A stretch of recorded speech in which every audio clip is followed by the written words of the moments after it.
من الشیطان الرجیم بسم اللہ الرحمن الرحیم الحمدللہ والصلاة والسلام علی رسول اللہ وعلی آلہ آل اللہ واللعنۃ الدائمۃ الابدیۃ علی اعدائہم اعداء اللہ من یوم عذابتہم الی یوم لقاء اللہ۔ ہماری گفتگو زیارت آل یاسین کے حوالے سے ہو رہی تھی، اور زیارت آل یاسین امام زمانہ اجل اللہ فرجہ شریف کی زیارت ہے، جس کو اکثر کتابوں میں بہت بڑے علماء نے نقل کیا ہے اور بتایا ہے کہ یہ زیارت امام علیہ السلام کی طرف سے آئی ہے تاکہ زمانۂ غیبت میں جو شیعہ ہیں وہ اپنے امام کی زیارت اس طرح کریں۔ اور زیارت کے بارے میں ہماری گفتگو ہو چکی ہے۔ اس سے پہلے کی زیارت کا مقصد یہ ہے کہ ہم امام علیہ السلام سے ملاقات کریں، ان سے گفتگو کریں، اور ان سے گفتگو کے جو آداب ہیں وہ ہمیں سکھائے گئے ہیں کہ جب ہم ان کو سلام کریں تو کن جملوں کے ساتھ کریں، کن الفاظ کے ساتھ کریں، تاکہ ہمارے ان جملوں کے اندر معرفت پوشیدہ ہو اور جو ان کے معنوی مقامات ہیں ان کا اظہار ہو، یعنی کس طرح ہمیں سلام کرنا چاہیے یہ بھی ہمیں سکھایا گیا۔ اور یہ وہ باتیں ہیں کہ جن کو میں کہتا ہوں کہ زیارتوں کے ذریعے تربیت کی گئی ہے، زیارتوں کے ذریعے ہمارے عقائد و نظریات کو درست کیا گیا ہے کہ اس طرح جب آپ کہیں گے تو اس سے آپ کی معرفت ظاہر ہوگی۔ تو سلام کے جملے بہت سارے ہیں جن پہ ہم بات کر چکے ہیں۔ یہ سارے سلام اور اس میں موجود جتنے بھی الفاظ ہیں یہ سب نہایت اہم ہیں۔ ان تمام جملوں کا خلاصہ ایک جملے میں آ جاتا ہے کہ السلام علیکہ بجوامع السلام، سلام ہو آپ پر جامع اور کامل سلام، تمام سلاموں کا جامع ایک کمپریہنسو سلام۔ اور اس کے بعد اس کا اگلا حصہ آتا ہے، اور اگلا حصہ جو ہے وہ بھی اکثر زیارتوں میں آپ نے پڑھا ہوگا، اور وہ ہے گواہی۔ سلام زیارت وارثہ میں بھی اسی طرح ہے، زیارت عاشورہ میں بھی اسی طرح ہے کہ سلام کے بعد کچھ گواہی ہے جو ہم دیتے ہیں۔ یہاں بھی زیارت آل یاسین میں بھی سلام کے بعد ایک گواہیوں کا سلسلہ ہے، کن کن چیزوں کی گواہی ہم دے رہے ہیں۔ لیکن ان تمام گواہیوں کو بیان کرنے سے پہلے جو اہم اور دلچسپ بات ہے وہ یہ کہ ہر گواہی تو ہماری طرف سے ہوتی ہے نا۔ آپ کے جب آپ کہتے ہیں اشہد ان لا الہ الا اللہ، کہ میں گواہی دیتا ہوں کہ اللہ کے سوا کوئی معبود نہیں، تو یہ تو ہماری گواہی ہے۔ لیکن اس سے پہلے یہاں پر کہا گیا اشہدک یا مولایا، کہ اے مولا میں آپ کو اپنا گواہ بناتا ہوں۔ ابھی گواہی آگے شروع ہوگی، لیکن یہ جو جتنی گواہیاں آ رہی ہیں آگے، ان تمام گواہیوں پر میں آپ کو گواہ بناتا ہوں، کیونکہ میں آپ کے سامنے کھڑا ہوں، میں آپ کو سلام کر رہا ہوں، آپ سے گفتگو کر رہا ہوں، تو آگے جتنی گواہی میں دوں گا ان تمام گواہیوں کے گواہ بھی آپ ہوں گے۔ اصل میں خداوند عالم نے انبیاء علیہ السلام کو جو بھیجا تو ان کو اپنی اپنی امتوں پر گواہ بنا کے بھیجا۔ انبیاء علیہ السلام اپنی اپنی امتوں پر گواہ ہیں، اور پیغمبر اکرم کے لیے کہا گیا وَجَعَلْنَا بِكَ عَلَىٰ هَٰؤُلَاءِ شَهِيدًا، اور ہم نے آپ کو ان تمام لوگوں پر گواہ بنایا۔ یہ پیغمبر اکرم جو ہیں وہ نہ صرف اپنی امت کے گواہ ہیں، اپنی امت کے تو ہر نبی گواہ ہیں، لیکن رسول اکرم صلی اللہ علیہ وسلم کا مقام یہ ہے کہ آپ گزشتہ امتوں پر بھی گواہ ہیں، ان کے گواہوں پر بھی گواہ ہیں، ان کے گواہ ان کے نبی ہیں، ان کے اوپر اللہ کے رسول گواہ ہیں۔ پر محمد وآل محمد صلوات اللہ۔ تو یہ جو ایک بحث ہوتی ہے نا کہ جی کیا اس زمانے میں حضور موجود تھے نہیں تھے، ظاہراً تو نہیں تھے، موسیٰ علیہ السلام کے دور میں تو پیغمبر اکرم نہیں تھے، ابراہیم علیہ السلام کے زمانے میں ظاہراً پیغمبر اکرم نہیں تھے، بلکہ بعض قرآن کی آیتیں بھی پیش کی جاتی ہیں کہ اے رسول آپ اس وقت موجود نہیں تھے جب یہ ہو رہا تھا، تو وہ کہتے دیکھیں قرآن میں لکھا ہوا آپ موجود نہیں تھے۔ تو یہ تو حقیقت ہے کہ جس وقت مثلا جناب مریم کے لیے قرآن اندازی ہو رہی تھی آپ موجود نہیں تھے، تو آف کورس نہیں تھے، جو لوگ وہاں اس وقت موجود ہوں گے اس ہال کے اندر وہی ہوں گے، پیغمبر اکرم تو وہاں پر نہیں تھے۔ تو حضور کی موجودگی اس طرح نہیں تھی کہ آپ فزیکلی وہاں پر موجود ہوں، اگر 5 آدمی ہیں تو چھٹے پیغمبر ہیں، ایسا نہیں تھا، لیکن آپ کی وہ والی موجودگی کہ اول ما خلق اللہ نوری، سب سے پہلے خدا نے میرے نور کو خلق کیا، تو جب کائنات میں کوئی چیز خلق نہیں ہوئی تھی اس وقت نور محمدی خلق ہوئی، تو یہ پوری کائنات جو ہے وہ آپ کے سامنے خلق ہوئی، تو آپ ہر وقت موجود تھے، آپ ہر چیز کے گواہ ہیں۔ تو گزشتہ امتوں کے لیے جب قرآن کریم میں یہ آیت ایک نہیں 2 مقامات پر ہے معمولی سے الفاظ کے فرق کے ساتھ، وَجَعَلْنَا بِكَ هَؤُلَاءِ شَهِيدًا، ہم آپ کو ان تمام پر گواہ لے کر آئیں گے۔ تو گواہی تو کوئی اس وقت دے سکتا ہے نا جب اس نے مشاہدہ کیا ہو، شاہد تو وہ بنے گا جس نے مشاہدہ کیا ہو، جس نے مشاہدہ نہ کیا ہو، ایک مرڈر ہو گیا، ایک ایکسیڈنٹ ہو گیا، ایک ڈکیتی ہو گئی، اور آپ کہتے ہیں جی میں گواہ ہوں، آپ کورٹ میں چلے گئے گواہی دینے کے لیے، جج نے آپ سے پوچھا آپ موجود تھے، آپ نے کہا نہیں میں تو گھر پہ تھا، پھر آپ نے کیسے دیکھ لیا؟ مجھے فلاں آدمی نے بتایا، آپ کے فلاں آدمی نے بتایا تو آپ گواہ تو نہیں ہو سکتے نا، وہ گواہ ہو سکتے۔ ایون یہ ہے کہ آپ نے CCTV کیمرے میں دیکھا پھر بھی آپ گواہی نہیں دے سکتے، آپ ریکارڈنگ تو پیش کر سکتے ہیں، آپ اس کی گواہی نہیں دے سکتے۔ گواہی تو وہ دے گا جو موجود ہو، ٹھیک ہے، آن اوکیجن، تو جو موجود ہوئی نہ ہو اس کو کیسے گواہ بنا سکتے ہیں؟ جب خداوند عالم پیغمبر اکرم کے لیے کہہ رہے ہیں کہ ہم آپ کو ان تمام لوگوں پر گواہ بنا کر لائیں گے، تو اللہ کے رسول نے دیکھا ہوگا، مشاہدہ کیا ہوگا، جبھی تو خدا کہہ رہا ہے۔ اب ہماری سمجھ میں یہ بات آئے نہ آئے یہ ایک الگ بات ہے کہ کیسے دیکھا اور کیا دیکھا اور موجود تھے نہیں تھے کس طرح تھے، ظاہراً تو بہت سارے واقعات ہیں جہاں آپ نہیں تھے موجود، یہ بات تو ٹھیک ہے، لیکن ضروری نہیں ہے کہ دیکھنے کے لیے انسان اس طرح فزیکلی موجود ہو۔ بہرحال ہماری گفتگو یہ ہے کہ پیغمبر اکرم جس طرح اس امت کے گواہ ہیں اور ساری امتوں کے گواہ ہیں، تو اللہ کے رسول کے بعد ائمہ تحرین کا مقام اور مرتبہ وہی ہے جو اللہ کے رسول کا ہے کہ وہ بھی اس امت پر گواہ ہیں۔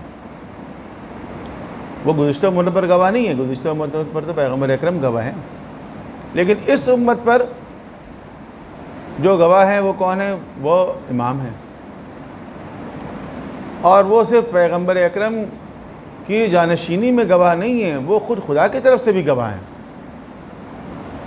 یہ جو ہم امام زمانہ ہی کے لیے بعض دیگر زیارتوں میں کہتے ہیں کہ عین اللہ الناظرہ، اللہ کی وہ آنکھ جس سے کہ وہ دیکھتا ہے۔ اللہ کو دیکھنے کے لیے ضروری نہیں ہے کہ آنکھ ہو یا اعضاء و جوارے ہوں، یا خدا تو کسی چیز کا محتاج نہیں ہے نا، اسباب کا محتاج تو نہیں ہے وہ، لیکن اگر خدا نے اس طرح قرار دیا ہے تو یہ ایک نظام ہے جو اس نے بنایا۔ خدا تو کسی چیز کا محتاج نہیں، خدا تو فرشتوں کے بھی محتاج نہیں ہے، فرشتے بارش برسائیں گے تو بارش ہوگی، ایسی شرط تو نہیں ہے، خدا چاہے تو بغیر فرشتوں کا بارش کروا دے، لیکن خدا نے ایک نظام بنایا ہے اس کائنات میں، اس کے مطابق فرشتے بنائے ہیں، فرشتوں کی ڈیوٹی لگائی ہے، کسی کی ڈیوٹی لگا دی ہے بارش برسانا، کسی کی ڈیوٹی لگائی ہے رزق تقسیم کرنا، کسی کی ڈیوٹی کچھ اور لگا دی، کسی کی ڈیوٹی جنت میں لگا دی، کسی کی ڈیوٹی جہنم میں لگا دی۔ ایک پروٹوکول ہے خدا کا، اس کے مطابق خدا نے لگا دیا، اس کا ہرگز مطلب نہیں کہ خدا ان کا محتاج ہے۔ تو خدا نے بھی ہدایت کے لیے مثلا انبیاء کا انتظام کیا، ائمہ تحرین کا انتظام کیا، اور ان کو یہ مقام و مرتبہ دیا کہ خدا کی طرف سے یہ مخلوق پر نگران ہیں۔ عین کا مطلب آنکھ نہیں ہے، عین لفظی معنی تو آنکھ ہی ہے ظاہر ہے، لیکن جب خدا کے لیے ہم کہتے ہیں عین تو اس کا مطلب ظاہر ہے کہ آنکھ تو نہیں ہے، کیونکہ خدا کی آنکھ تو نہیں ہے۔ ید جس کا مطلب ہے ہاتھ، جب ہم خدا کے لیے کہیں گے ید اللہ فوق ایدیہم، کہ اس سے مراد ہاتھ تو نہیں ہوگا، اگر ہاتھ مراد لیا جائے تو پھر جسم بھی ہوگا، پھر اور اعضاء و جوارح بھی ہوں گے۔ تو یہ الفاظ ہیں اور اس کے اپنے معنی ہیں۔ جیسے ہاتھ کا مطلب ہے پاور، اتھارٹی، کنٹرول، یہ ہے ہاتھ۔ کہتے ہیں نا یہ جو کچھ ہو رہا ہے اس کے پیچھے امریکہ کا ہاتھ ہے۔ امریکہ کا ہاتھ کیسا ہاتھ ہے؟ یہ والا ہاتھ تو نہیں ہے، یعنی اس کی وجہ سے ہو رہا ہے، اس کے پیچھے اصل میں وہ ہے۔ تو ہاتھ کا مطلب اس کا کنٹرول ہے۔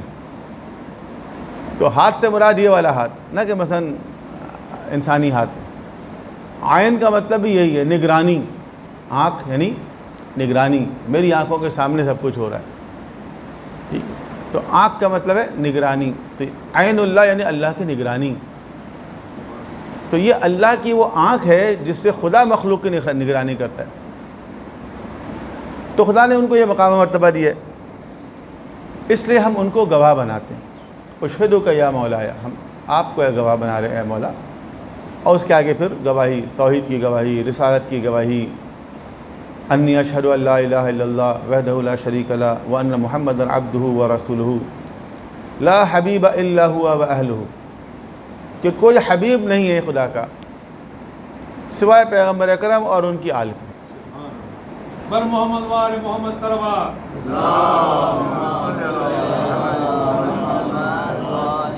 حبیب خدا ہیں وہ، حبیب یعنی محبوب خدا ہیں، خدا کے محبوب ہیں۔ مختلف انبیاء کے مختلف مقامات ہیں نا۔ ابراہیم علیہ السلام خلیل خدا ہیں، خلیل اللہ۔ خلیل کا مطلب ہے دوست، اور یہ بڑی بات ہے کہ اللہ کے دوست ہیں وہ، خلیل اللہ۔ لیکن دوستی نو ڈاؤٹ ایک بہت بڑا رشتہ ہے، مگر دو طرفہ ہوتی ہے، ٹو وے ہوتی ہے۔ دوستی جو ہے وہ ٹو وے ہوتی ہے۔ کبھی دوست آپ کو چائے پلاتا ہے، کبھی آپ دوست کو چائے پلاتے ہیں۔ یہ تو نہیں ہوگا کہ آپ ہی چائے پلاتے رہیں دوست نہ پلائے، پھر آپ بھی ریویو کریں گے یار چائے پلاؤں یا نہیں پلاؤں۔ تو دو طرفہ ہوتی ہے اصل میں، ہم بھی کریں گے تو وہ بھی کرے گا۔ جبکہ محبوب وہ ہوتا ہے جس کی یک طرفہ ناز برداریاں کی جاتی ہیں، اس سے مطالبہ نہیں کیا جاتا کہ جواب میں تم کچھ کرو۔ تو دوستی بڑا مقام ہے نو ڈاؤٹ، لیکن محبوب ہونا اس سے بڑا مقام ہے۔ تو وہ خدا کے محبوب ہیں، اور وہ اور ان کی آل محبوب ہے۔ آل ان کو بھی محبوب ہے، آل ان کو بھی محبوب ہے، اور جو محبوب کا محبوب ہوتا ہے وہ بھی محبوب ہوتا ہے۔ جو محبوب کا محبوب ہوگا وہ بھی محبوب ہوگا۔ تو اگر حضور کسی کے بارے میں کہہ رہے ہیں، مثلا یہ روایتیں تمام مسلمانوں کی کتابوں میں ہیں کہ اللہ کے رسول حسن و حسین کو اپنے کاندھوں پہ بٹھایا کرتے تھے، اپنے زانوں پہ بٹھایا کرتے تھے، سیر کرایا کرتے تھے، اپنی زلفیں ان کے ہاتھ میں دیتے تھے، اور کہتے تھے کہ بار الہ میں ان دونوں کو دوست رکھتا ہوں، ان دونوں سے محبت کرتا ہوں، اور ان کے والد سے بھی، اور تو بھی ان سے محبت کر، اور جو ان سے محبت رکھے ان سے محبت رکھ۔ تو ان سے محبت رکھ، اور جو ان سے محبت رکھے ان سے محبت رکھ۔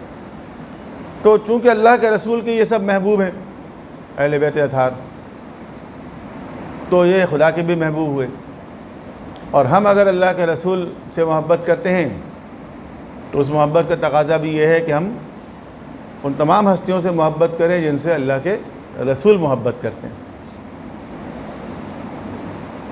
کوئی اور دعوے دار ہے ہی نہیں، باقی لوگوں کے جو بھی مقام ہوگا، مرتبہ ہوگا، قربانیاں ہوں گی، اثار ہوگا، محنتیں ہوں گی، خدمات ہوں گی اس اپنی جگہ، ہم سب کا انکار تو نہیں کر رہے، لیکن یہ والا اسٹیٹس تو کسی کو حاصل نہیں ہے جو اہل بیت کو حاصل. وَأُشْهِدُكَ يَا مَوْلَايَ أَنَّ عَلِيًّا أَمِيرَ الْمُؤْمِنِينَ. اور ہم یہ بھی گواہی دیتے ہیں کہ علی علیہ السلام جو ہیں وہ امیر المؤمنین ہیں. حجتہ، اور وہ اس کی حجت ہے. یعنی پیغمبر اکرم کے بعد توحید کی رسالت، توحید کی گواہی، پھر رسالت کی گواہی، اور پھر امامت کی گواہی. کہ ہم گواہی دیتے ہیں کہ علی علیہ السلام امیر المؤمنین ہیں اور اس کی حجت ہیں، حجت خدا ہیں. حجت کا مطلب میں بیان کر چکا ہوں پہلے بھی شاید، کہ حجت کا مطلب یہ ہے کہ ان کے ذریعے اصل میں خدا نے اتمام حجت کیا ہے. ان کے ذریعے اصل میں خدا نے اتمام حجت کر دیا ہے کہ ان کو بھیج کے، یہ ہادیان برحق ہیں، ان کو بھیج کے خدا نے ہم پر حجت تمام کر دی ہے کہ ہم نے تمہاری ہدایت کا انتظام کر دیا. اب کل تم قیامت کے دن کوئی ایکسکیوز لے کے نہیں آنا. کل قیامت کے دن کوئی ایکسکیوز نہیں لے کے آنا، تو یہ ہم نے انتظام کر دیا. ہم نے ان کو بھیج دیا، یا ہم نے کتابیں اتار دی ہیں، تمہیں عقل دے دی ہے سمجھنے کے لیے، غور و فکر کرنے کے لیے، شناخت کرنے کے لیے. اب سارے ایکسکیوزز ختم ہو گئے. تو یہ حجت خدا ہے. والحسن حجتہ والحسین حجتہ وعلی ابن الحسین حجتہ. اور اس کے بعد 11 اماموں کے نام آ گئے، اور اس کے بعد آخر میں کہا گیا واشہد انک حجت اللہ. بر محمد وار محمد صلوات.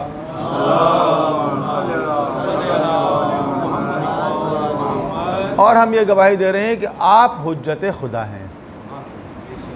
حجت خدا آپ ہیں. یعنی روئے زمین پہ اگر کوئی حجت خدا ہے تو امام زمانہ ہے. باقی جو بحثیں ہیں، خواہ وہ بحث تقلید اور اجتہاد کی ہو، ولایت فقیہ کی ہو، اسلامی قضاوت کی ہو، ایک فقیہ عادل کے پاس کیا اختیار ہے، ایک ولی فقیہ کے پاس کیا اختیار ہے، مرجعیت کیا ہے، رہبریت کیا ہے، یہ سب جو ہے نا وہ یہ سارے لوگ جو ہیں یہ حجت خدا نہیں ہیں. یہ حجت خدا کی طرف سے ہم پر حجت ہے. تو وہ جو حدیث ہے جو توقیہ شریف میں امام زمانہ نے فرمایا ہے، بلکہ یہ امام صادق علیہ السلام سے بھی آئی ہے مشہور حدیث میں، مقبول عمر ابن حنظلہ میں ہے یہ جملے، کہ فرمایا کہ فَإِنَّهُمْ حُجَّتِي عَلَيْكُمْ وَأَنَا حُجَّةُ اللَّهِ عَلَيْهِمْ. کیونکہ یہ ہماری طرف سے تم پر حجت ہیں. یہ امام زمانے کے توقیع کے الفاظ ہی ہیں کہ فَإِنَّهُمْ حُجَّتِي عَلَيْكُمْ، وہ ہماری طرف سے تم پر حجت ہیں، وَأَنَا حُجَّةُ اللَّهِ عَلَيْهِمْ، اور ہم اللہ کی طرف سے ان پر حجت ہیں. یعنی فقیہ جو ہے، مجتہد جو ہے، وہ حجت اللہ نہیں ہے. حجت اللہ ہم ہیں، ہماری طرف سے یہ تم پر حجت ہے، ہماری طرف سے یہ تم پر حجت. ٹھیک ہے. اور مقبول عمر ابن حنظلہ میں ہے کہ الراد علیہم کالراد علینا، ان کو رد کرنا ہمیں رد کرنا ہے. والراد علینا الراد علی اللہ، اور ہمیں رد کرنا جو ہے وہ اللہ کو رد کرنا ہے. یعنی ہم نے اپوائنٹ کیا ہے، ہم نے بنایا ہے، ہم نے نومینیٹ کیا ہے. اگر ہمارے نومینیٹ کیے ہوئے شخص کا تم انکار کرو گے، اس کے کیے ہوئے فیصلے کو تم نہیں مانو گے، تو ہمارا انکار کرنا ہے نا. ایک جنرل سی بات ہے، ایک عام دفتر میں بھی ایسے ہی ہوتا ہے.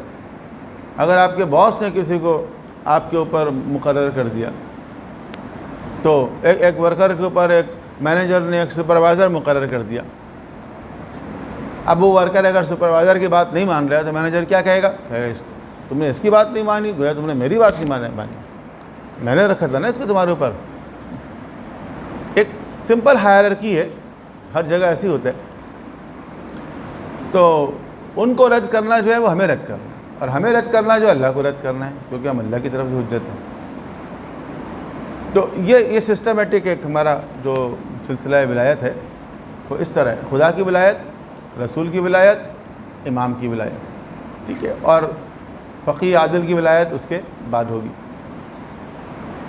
انتم الاول والآخر، آپ ہی اول و آخر ہیں۔ اول و آخر اگر کسی کی ولایت ہم پر ہے، یہ اول و آخر وہ والا اول و آخر نہیں ہے جو ہم اللہ کے لیے کہتے ہیں هو الاول والآخر۔ اللہ کے لیے جب کہتے ہیں اول و آخر، اس کا مطلب یہ ہے کہ کائنات کے آغاز میں کوئی نہیں تھا سوائے خدا کے، اور وہ ہمیشہ سے ہے، اور اس اعتبار سے اول کوئی اور ہے ہی نہیں، کیونکہ باقی سب مخلوق ہیں، چاہے پیغمبر اکرم کیوں نہ ہو، وہ سب مخلوق ہیں۔ تو اول اور آخر تو کوئی اور ہو ہی نہیں سکتا سوائے خدا بند عالم کے۔ یہ چونکہ بات پیچھے سے آ رہی ہے حجت خدا کی، اس لیے کہا گیا انتم الاول والآخر، آپ ہی اول و آخر حجت خدا ہیں۔ یہ محاورے میں اس طرح کہتے ہیں نا، بہرحال اول و آخر آپ ہی ہیں حجت خدا، اس کا مطلب یہ کہ آپ کے علاوہ کوئی اور نہیں۔ وَأَنَّ رَجْعَتَكُمْ حَقٌّ لَا رَيْبَ فِيهَا، اور آپ کی واپسی، رجعت جو ہے آپ کی بازگشت، حق ہے کہ جس میں کوئی شک نہیں۔ یوم لا ينفع نفسا ایمانها لم تکن آمن، اور وہ دن کہ جس دن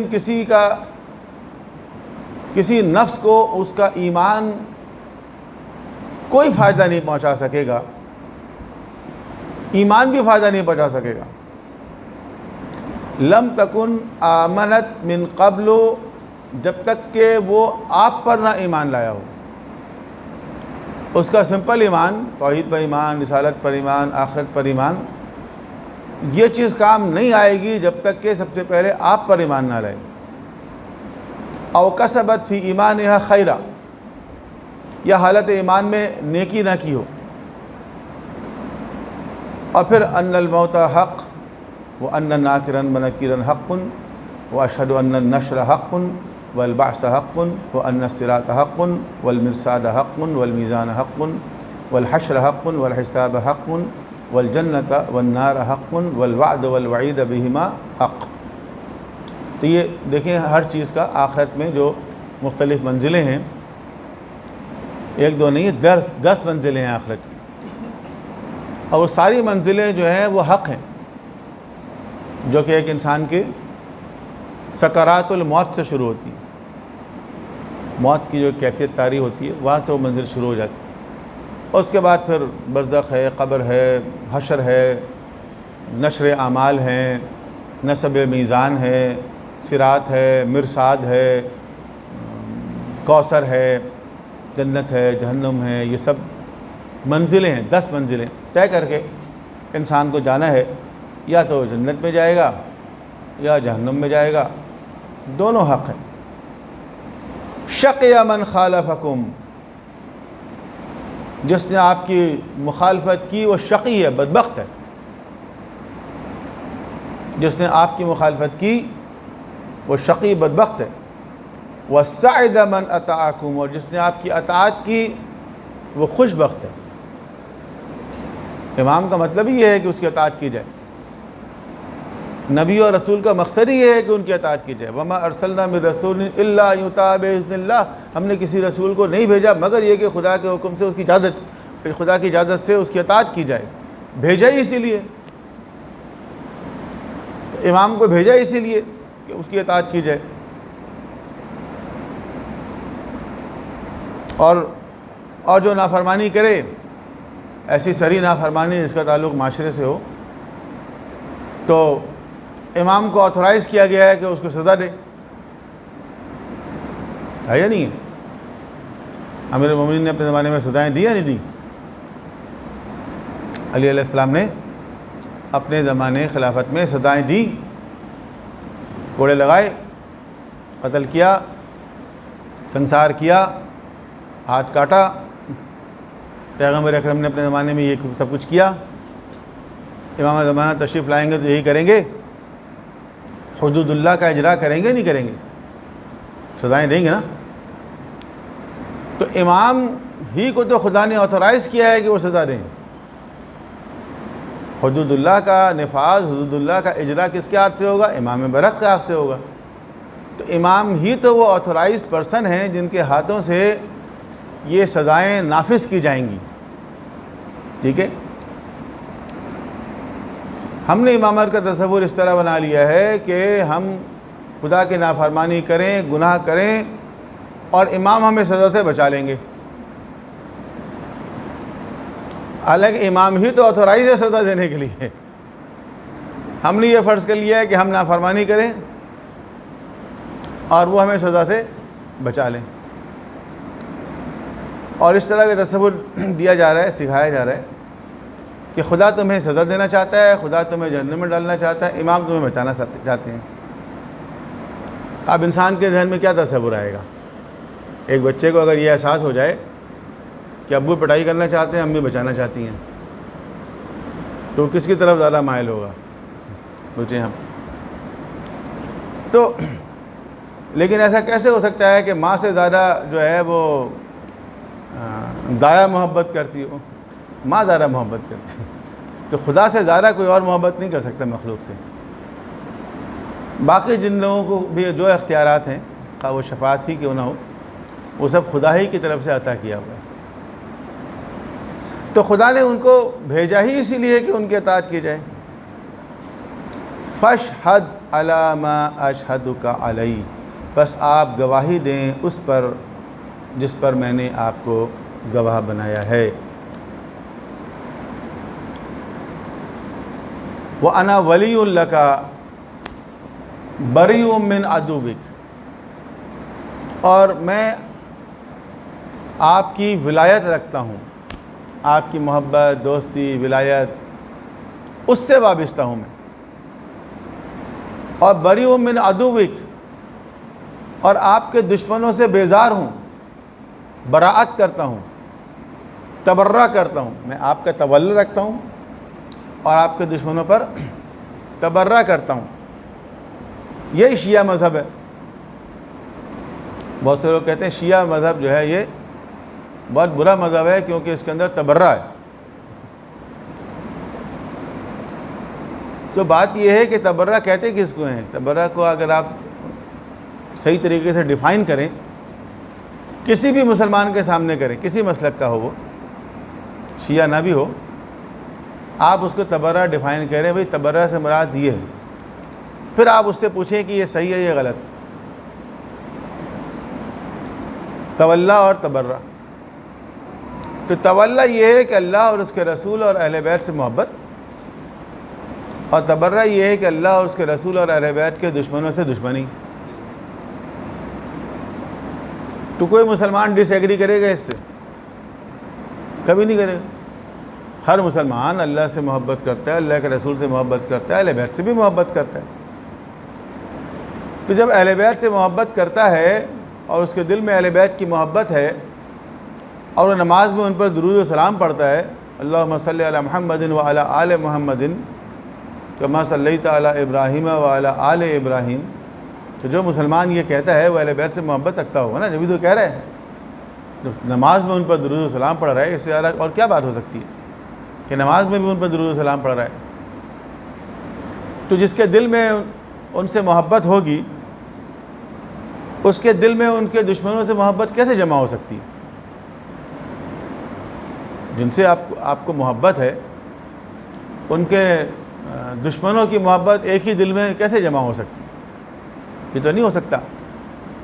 تو لا محالہ جیسے ہی پتہ چلے گا کہ بھئی یہ فلاں تو اہل بیت کے دشمن ہیں، فلاں خدا کا دشمن ہے، مثلا فلاں رسول خدا کا دشمن ہے، یا فلاں اہل بیت کا دشمن ہے، تو لا محالہ دل میں جو ہے وہ اس سے ایک نفرت ہونی چاہیے، ایک بغض ہونا چاہیے۔ یہ انسانی فطرت ہے، یہی دین کا تقاضا ہے۔ یہ کس نے کہہ دیا کہ سب سے محبت کرو؟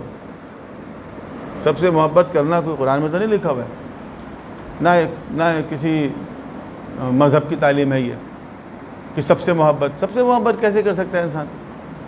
جو محبت کے قابل لوگ ہیں ان سے محبت کرے گا، جو نفرت کے قابل لوگ ہیں ان سے نفرت کرے گا انسان، ظاہر ہے۔ کوئی بھی انسان ہو دنیا کا، یہ تو نہیں ہو سکتا کہ سب سے محبت کرے۔ تو یہ جو کہا جاتا ہے کہ شیعوں کا مذہب جو ہے بڑا عجیب ہے۔ انجینئر محمد علی صاحب کہتے ہیں کہ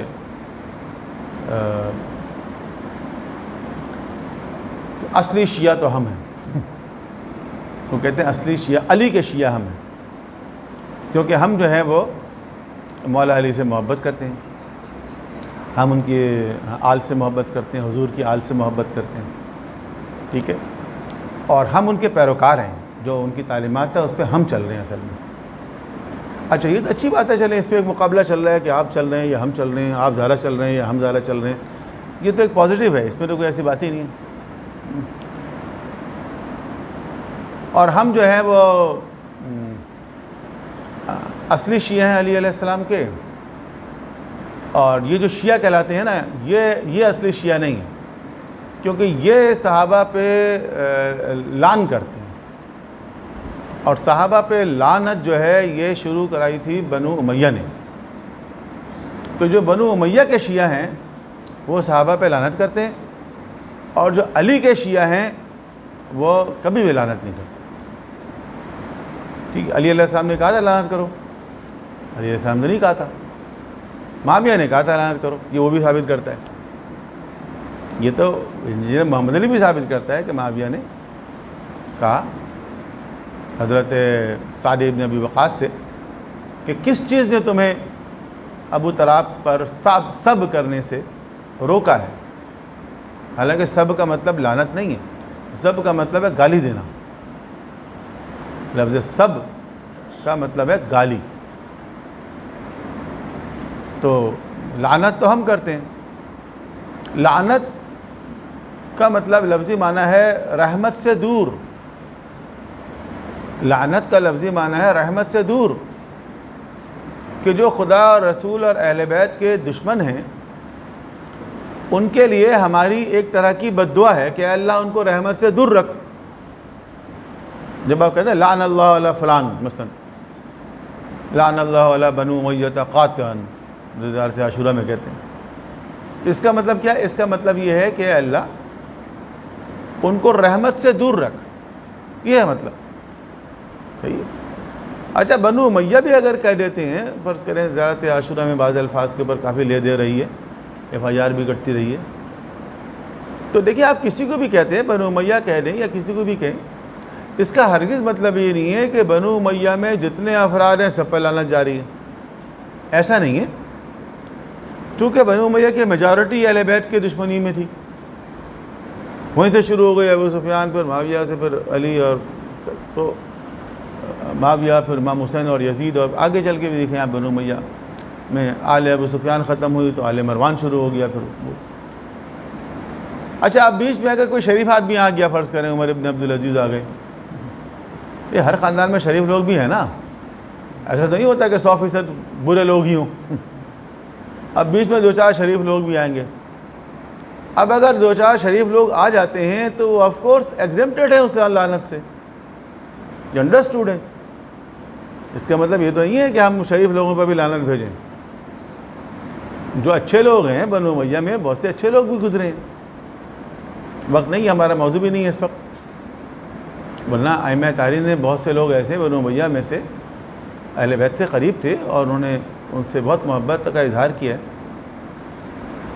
تو وہ جو اچھے ہیں چونکہ میجارٹی ایک کیٹیگری کی ہے، 2-4 اچھے دانے نکل آئے تو 2-4 پھول کھل جانے سے باہر تو نہیں آ جاتی، 2-4 پھول کے کھلنے اس کو باہر نہیں کہتے، تو وہ 2-4 اگر اچھے دانے آ گئے تو وہ اس عمومی لعنت سے ایگزمپٹڈ ہوں گے، اصل میں وہ اس میں شامل نہیں ہوں گے، یہ انڈرسٹوڈ ہے، کوئی ایسی بات نہیں ہے جس کے لیے بہت اسپیسیفک بحث کی جائے۔ تو پھر بھی میں جو آپ سے عرض کر رہا ہوں کہ لعنت کا مطلب کیا ہے؟ رحمت سے دور، اور وہ تو کہہ رہے کہ جی تمہیں کس چیز نے روکا ہے کہ تم ابا تراب پر سب کرو، سب یعنی گالی۔ تو سعد ابن ابی وقاص نے کہا کہ میں نے اللہ کے رسول سے 3 باتیں ایسی سنی ہیں، 3 فضیلتیں ایسی ہیں علی کی، اگر ان میں سے ایک حاصل ہو جاتی مجھے تو ان تمام چیزوں سے زیادہ قیمتی ہوتی جن پر سورج اپنی روشنی ڈالتا ہے، یا بعض روایتوں میں ہے کہ مجھے سرخ اونٹوں سے زیادہ وہ چیز قیمتی ہوتی میرے لیے۔ اور پھر 3 واقعات انہوں نے بیان کیے، ایک تو وہی کہ خیبر میں علم دیا پیغمبر نے، اپنی بیٹی دی اللہ کے رسول نے، اور مواخات کے موقع پر فرمایا یا علی انت اخی فی الدنیا والآخرہ۔ بر محمد وآل محمد صلوات۔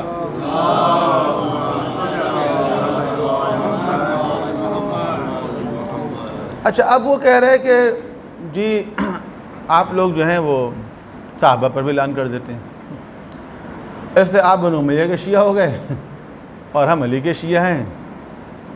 بھئی ایشو اس کا ہے ہی نہیں کہ صحابہ ہیں یا تابعین ہیں یا تبع تابعین ہیں یا سابقون الاولون ہیں یا اصحاب الشجرہ ہیں جنہوں نے درخت کے نیچے بیعت کی، یا اصحاب بدر ہیں، یا دیکھیں یہ تو لوگوں نے مختلف طرح کے جو عہدے بنا لیے نا، ڈسکریمنیشن کی ہے، یہ مختلف لوگوں کو NRO دینے کے لیے اصل میں، کہ ان کو اس طرح بچا لو، یہ بدری صحابی ہیں، ان کو اس طرح بچا لو، ان کے لیے جنت کی بشارت ہے، یہ وہ ہیں جو اصحاب شجرہ ہیں جنہوں نے بیعت رضوان میں شرکت کی ہے، اور یہ وہ ہیں، یہ سب مختلف طرح کے NRO ہیں جو اصل میں وہ دینا چاہ رہے ہیں اور اس سے وہ بچانا چاہ رہے ہیں۔ اس کو چھوڑ دیں، آپ اس کے اوپر آ جائیں، سیدھا سا اصول جو یہاں بیان کیا جا رہا ہے۔ انا ولی لکا، میں آپ سے محبت کرتا ہوں، میں آپ سے ولایت رکھتا ہوں، بری من عدوک، آپ کے دشمنوں سے بیزار ہوں، فالحق ما رضیتموہ، حق وہ ہے جس سے آپ راضی ہیں، والباطل ما اسخطتموہ، اور باطل وہ ہے جس سے آپ ناراض ہیں۔ That's all. آپ ان میں جائیں، NRO کے چکر میں نہ پڑیں، سیدھا سا ہے۔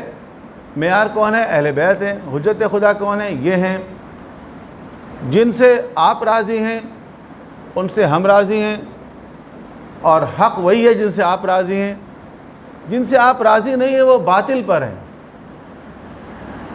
وہ کسی بھی کھانچے سے آ رہا ہو، وہ ادھر بیعت کی ہو، ادھر بیعت کی ہو، جلدی آیا ہو، دیر سے آیا ہو، جو مختلف ٹائٹل لے کر آ رہے ہیں، کسی بھی طریقے سے آ رہے ہیں، اور اگر آپ ان سے ناراض ہیں، ختم ہو گئی بات۔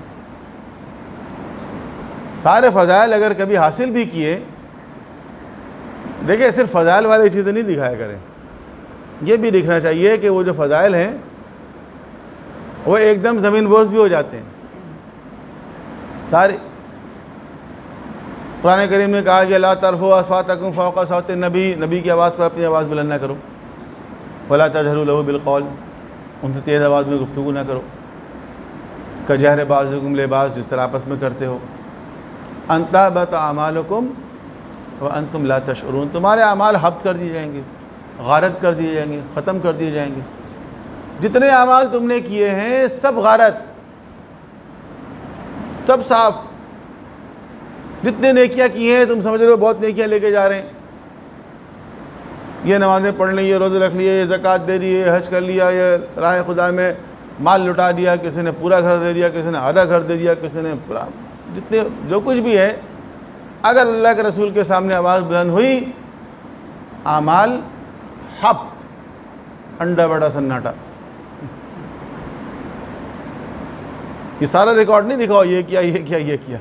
اگر یہ ثابت ہو گیا کہ آواز بلند ہوئی ان کے سامنے، تو سب سارے اعمال حق ہو جاتے۔ تو فضائل جو ایک طرف کے دکھائے جاتے ہیں، دوسری طرف بھی دیکھنا چاہیے کہ ایسا تو نہیں ہے کہ کوئی ایسا عمل انسان نے کیا ہو سارے فضائل جل کے بھسم ہو گئے ہوں۔ ماں کے پاؤں کے نیچے جنت ہے، حضور نے فرمایا الجنت تحت اقدام الامہات، ہے نا۔ ایک انسان 70 سال تک ماں کی خدمت کرتا رہا، جنت پکی ہو گئی اس کی، ظاہر ہے۔ حضور نے فرمایا ماں کے قدموں کے نیچے جنت ہے، 70 سال ماں کی خدمت کی، جنت پکی ہو گئی۔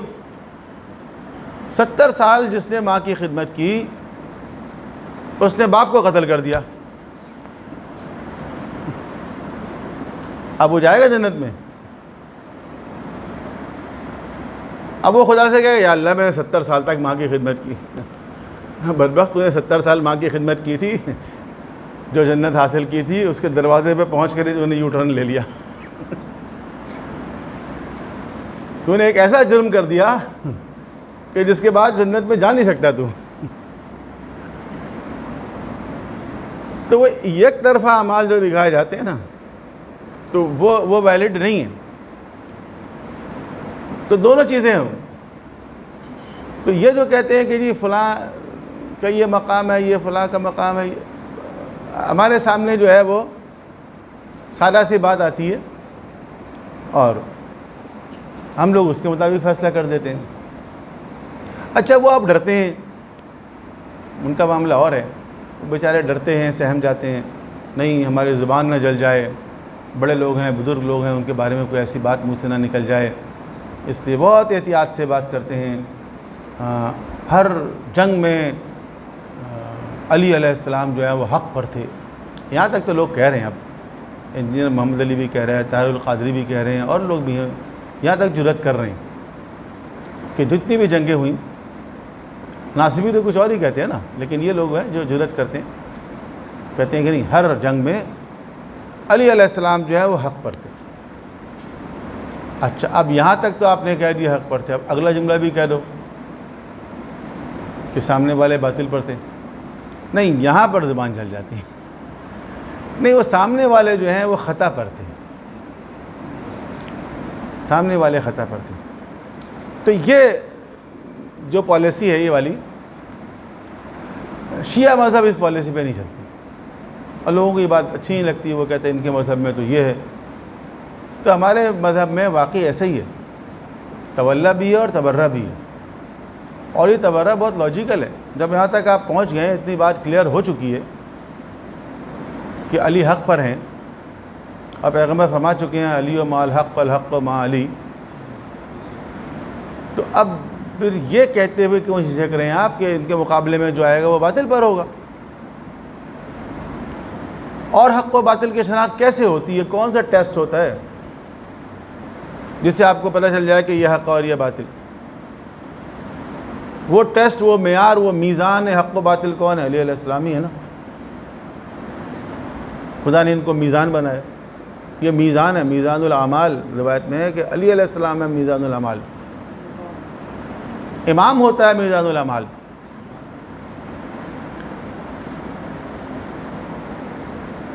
تو جس سے آپ راضی ہیں وہ حق ہے، جس سے آپ ناراض ہیں وہ باطل ہے. بس کلیئر پالیسی. کسی کو اچھی لگے یہ بات، بری لگے، جب تک یہ چیز کلیئر نہیں ہوگی آپ یقین کریں کوئی اس راستے پہ نہیں آئے گا. وہ 3 گھنٹے کی تقریریں، 4 گھنٹے کی تقریریں فضائل والی، وہ ہم نے بھی سنی. 300 کتابوں کے مصنف اور 7 زبان کے ماہر، وہ سب اپنی جگہ. جب تک کہ وہ غلط کو غلط نہیں کہے گا، برائی کو برائی نہیں کہے گا، شر کو شر نہیں کہے گا، باطل کو باطل نہیں کہے گا، جب تک یہ جرأت نہیں ہوگی اس کے اندر، وہ کیسا محقق ہے جو کہہ نہیں پا رہا ہے؟ تحقیق جو اکثر ہمارے پاس جو اسٹوڈنٹ آتے ہیں نا، ریسرچ والے، M Phil P H D والے، تو ان کو یہ 2-3 اشعار میں کسی نہ کسی لیکچر میں ضرور سناتا ہوں. اور وہ فیض احمد فیض کے ہیں. فیض احمد فیض کی ایک دعا ہے. اب فیض تو کہتے ہیں سرخے تھے، تو دعا وہاں سے ان کے کیا تعلق ہے؟ لیکن انہوں نے ایک دعا لکھی ہے، بڑی زبردست دعا، بڑی مارکت الآرا دعا. آئیے ہاتھ اٹھائیں ہم بھی، ہم جنہیں رسم دعا یاد نہیں، ہم جنہیں سوز محبت کے سوا کوئی بت کوئی خدا یاد نہیں. آئیے عرض گزاریں کہ نگار ہستی، زہر امروز میں شیرینی فردا بھر دے. وہ جنہیں تاب گراں بار یہ ایام نہیں، ان کے پلکوں پہ شب و روز کو ہلکا کر دے. تو ایک شعر ہے اس کا کہ جن کا دین جن کا دین پیرویے کذب و ریا ہے ان کو. کذب یعنی جھوٹ، ریا یعنی ریاکاری، دکھاوا. جنہوں نے اپنا دین ریاکاری اور دکھاوے کو بنایا ہوا ہے، جن کا دین پیروی کذب، جھوٹ، کذب و ریا ہے، ان کو ہمت کفر ملے، جرأت تحقیق ملے۔ نعرہ حیدری بر محمد وآل محمد صلوات۔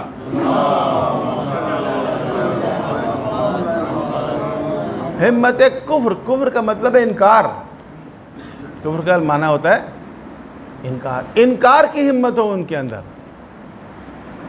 اور جرأت تحقیق ملے۔ تو میں یہ کہتا ہوں، دیکھو اگر ہمت کفر نہیں ہے تو جرأت تحقیق نہ کرو۔ اگر آپ جرأت تحقیق کرنا چاہتے ہیں تو ہمت کفر بھی ہونا چاہیے، کہ جب آپ کے سامنے چیزیں کلیئر ہو جائیں، واضح ہو جائیں کہ یہ صحیح ہے، تحقیق یعنی حق کی شناخت، حق کی پہچان، اگر حق واضح ہو جائے، ظاہر ہو جائے کہ یہ حق ہے، تو بس اعلان کر دو، اس میں ڈرنے کی کیا بات؟ ورنہ پیروی کس بوریا کیے جاؤ، کس نے کہا تحقیق کرنے کے لیے؟ چلتے رہو اسی پیٹرن پہ جس میں چل رہے ہو۔ تو وہ کیسے اسکالر ہیں 300 کتابوں کے مصنف، جن کے سامنے واضح نہیں ہو پا رہا ہے، اور واضح ہو گیا، ایسی بات نہیں ہے، لیکن وہ ڈر رہے ہیں، اعلان نہیں کر رہے ہیں۔ اور اعلان کرنے والے جرأت مند لوگ بھی موجود ہیں دنیا میں، ایسی بات نہیں ہے، کتنے لوگ موجود ہیں ہمارے زمانے میں، کتنی مثالیں ہیں آپ کی، وہ ہیں۔ لیکن کوئی چیز تو ایسی ہوتی ہے نا جو روک لیتی ہے انسان کو، کوئی چیز ہوتی ہے، جس طرح مباہلہ میں دیکھیں آپ، نجران کے جو مسیحی تھے، ان کا جو اسقف اعظم تھا، اس نے حق کی شناخت تو کر لی، پھر جب وہ کہہ رہا ہے کہ میں وہ چہرے دیکھ رہا ہوں کہ اگر یہ اشارہ کریں تو پہاڑ اپنی جگہ چھوڑ دیں، ہے نا، اس کا مطلب شناخت تو ہو گئی، پہچان تو ہو گئی، اظہار بھی کر رہا ہے اس کا کہ میں وہ چہرے دیکھ رہا ہوں، وارن بھی کر رہا ہے ان سے مباہلہ نہیں کرنا، یہ بھی کہہ دیا اس نے۔ لیکن الٹیمیٹ رزلٹ کیا نکلا؟ الٹیمیٹ رزلٹ یہ نکلا کہ جی ہم جزیہ دینے کے لیے تیار ہیں۔ وائی جزیہ؟ Why not conversion? Why not acceptance? جب آپ کے سامنے حق واضح ہو گیا ہے تو آپ یہ کہو نا، اشہدو ان لا الہ الا اللہ وحدہ لا شریک لہ واشہدو ان محمدا عبدہ ورسولہ۔ یہ کیا بات ہے؟ اب آپ کہہ رہے ہیں جزیہ دینے کو تیار، یعنی کافر بن کے رہنے کو تیار ہیں ہم۔ جزیہ کا مطلب تو یہ ہے نا کہ ہم کافر بن کے رہیں گے، آپ ہم سے پیسے لے لیں، ٹیکس لے لیں۔ تو حق واضح ہونے کے باوجود بھی قبول نہیں کر رہا یہ شخص۔ اب ظاہر ہے وہ جو اسقف اعظم میں جو ہیڈ ہے وہی قبول نہیں کر رہا، نیچے والے کہاں سے کریں گے؟ تو کس چیز نے اس کو روکا ہوا ہے؟ دال روٹی نے۔ ظاہر ہے اس کا ایک اسٹیٹس ہے، وہ اپنے اس مذہب کا ہیڈ ہے، لیڈر ہے اس وقت۔ اب اگر وہ کلمہ پڑھ لے گا تو وہ پھر عام آدمی ہو جائے گا اس طرف آ کے، تو اس کو اس کے اسٹیٹس نے، اس کے دال روٹی نے، اس کے دنیاوی مفاد نے، پتہ نہیں کس چیز نے بہرحال اس کو روک لیا۔ حق واضح ہونے کے باوجود قبول نہیں کر رہا ہے۔ ایسی تحقیق کا فائدہ؟ جب آپ کے اندر جرأت تحقیق اگر ہے تو ہمت کفر بھی تو ہونی چاہیے نا۔ انکار کر دو، بھئی جو ہم جس راستے پہ چل رہے تھے غلط تھا، یہ